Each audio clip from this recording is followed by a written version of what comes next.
अस्सलाम वालेकुम वरहमतुल्लाहि वबरकातुहू। इस्तक़बाल है आप सबका हमारे चैनल विचार यारा में लेकर हाजिर हैं। सऊदी अरब का एक ऐसा लेटेस्ट अपडेट जो अक्सर व बेशतर इस तरह के हालात अक्सर किसी न किसी अजनबी भाई की ज़िंदगी में ज़रूर आए होंगे। बड़ा ध्यान से सुनिएगा इस अपडेट को, क्योंकि ये आपकी ज़िंदगी में ज़रूर काम आएगा ये अपडेट।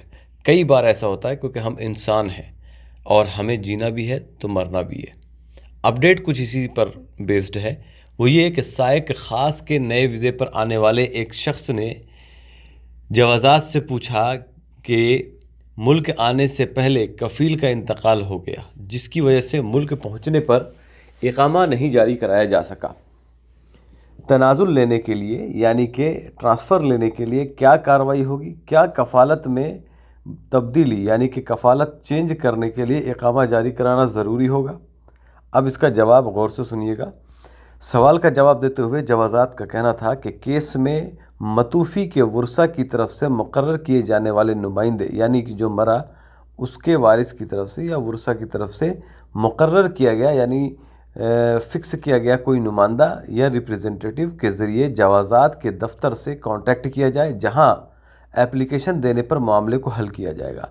वाज़ेह रहे, सऊदी अरब में शरई कानून लागू हैं जिसके मुताबिक मतूफ़ी सरबराह खाना के मामलात को हल करने के लिए वरसा मुत्तफ़िक़ा तौर पर अहल खाना में से किसी एक को अपना नुमाइंदा मुकर्रर करते हैं, जिसे अरबी में अल-वकील अल-शरई कहा जाता है।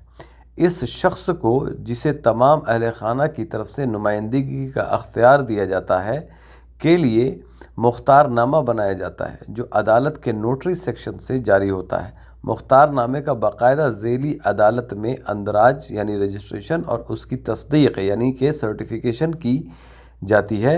इसके बाद वो सरकारी इदारों में काबिल कबूल होता है।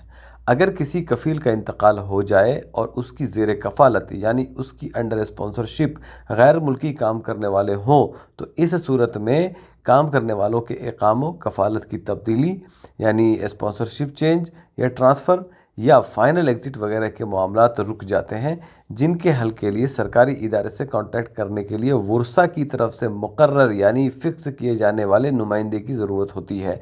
वरसा की तरफ से फ़िक्स किए जाने वाले नुमाइंदे को ये अख्तियार होता है कि वो मतूफ़ी सरबराह खाना की ज़ेर कफ़ालत गैर मुल्की काम करने वालों के मामलात को हल कराने के लिए जवाज़ात या मिनिस्ट्री ऑफ मैन पावर से कॉन्टैक्ट करें।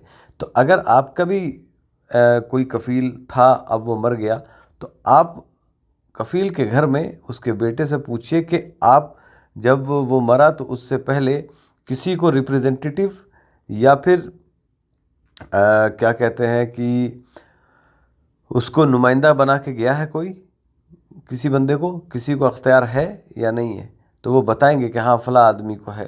तो फिर आप उससे बात करके अपने सारे मामलात हल करा सकते हैं। वरसा की तरफ से फ़िक्स किए जाने वाले वो नुमाइंदा अफराद जिनके पास अदालत से बाकायदा तस्दीक किए गए NOC न हो, वो ज़ेर कफ़ालत गैर मुल्की काम करने वालों के किसी मामले को हल कराने की सलाहियत नहीं रखता। अगर कोई ये दावा करता है कि भाई मैं हूँ क्या कहते हैं नुमाइंदा या रिप्रेजेंटेटिव, जो तुम्हारा कफ़ील था वो मेरे को बना के गया है, तो आप उससे बोलिए कि आपके पास अदालत का जारी किया हुआ NOC होगा। अगर वो है तो आप मुझे दिखाइए। अगर वो दिखा देता है तो फिर इसका मतलब ये है कि आप उसके साथ अपने जो भी मामलात आपके बन रहे हैं उसको सॉल्व करवा सकते हैं। इस केस जिसमें ये पूछा गया है कि एम्प्लॉई काम करने वाला नए वीज़े पर मुल्क आया और यहाँ आने से पहले ही उसके कफ़ील का इंतकाल हो गया था, जिसकी वजह से इकामा जारी नहीं हो सका। मरने वाले के वारिस की तरफ से काम करने वाले का इकामा जारी कराने के बाद उसे तनाज़ुल दिया जा सकता है, यानी कि उसे दूसरी जगह ट्रांसफ़र दिया जा सकता है। इसके अलावा काम करने वाले को अपने पास ही रखना चाहिए।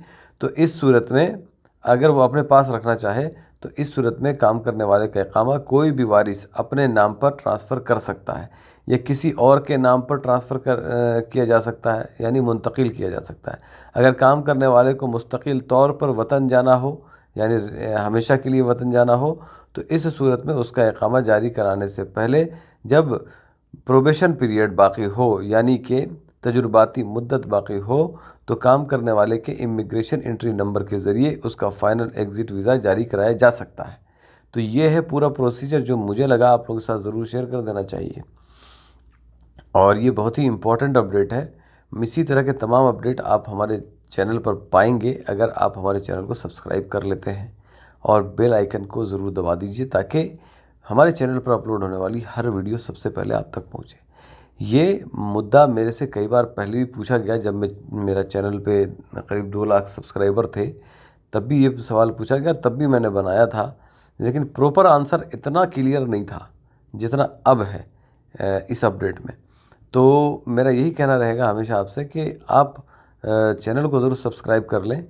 हम जो है, हमारा मकसद सिर्फ है आप तक सही जानकारी पहुंचाना, आपको जागरूक करना, यहाँ के कायदे कानून के बारे में आपको बता देना, अवेयर करा देना, जागरूक करा देना, ताकि आपको कोई बेवकूफ़ ना बना सके, आपको उल्टी सीधी कहानी या पट्टी पढ़ा के आपसे पैसे ना ले सके, आपकी न जानने की वजह से आपका गलत इस्तेमाल, गलत फ़ायदा ना उठा सके।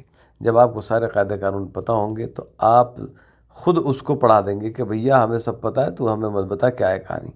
तो इसलिए हम हमेशा से कोशिश करते आए हैं और आज भी ये कोशिश में है कि हम आप तक वही लेटेस्ट, वही सही, 100% ऑथेंटिक, 100% सही और सच्ची बातें जो है आप तक पहुंचाएं। क्योंकि मेरे को एक चीज़ का हमेशा खौफ रहता है, वो ये है कि एक दिन मुझे मरना भी है। अगर हम आपको गलत इन्फॉर्मेशन शेयर करेंगे तो, और अगर मैं मर गया वीडियो बनाने के बाद, तो जब तक ये वीडियो चलेगी और वो गलत इन्फॉर्मेशन जो मैंने शेयर की होंगी उस पर लोग अमल करके धोखा या फिर नुकसान उठाएंगे तो उसका अज़ाब मुझे कब्र में मिलता रहेगा।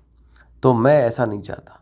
इसी वजह से मैं हमेशा कोशिश में रहता हूँ कि भैया आप लोगों तक वही जानकारी पहुँचाऊँ जो 100% ऑथेंटिक, 100% सही और सच्ची हो। अब यकीन करना न करना वो आपके ऊपर डिपेंड करता है। मिलता हूँ फिर एक लेटेस्ट अपडेट के साथ, तब तक के लिए अस्सलाम वालेकुम, दुआ में याद रखें।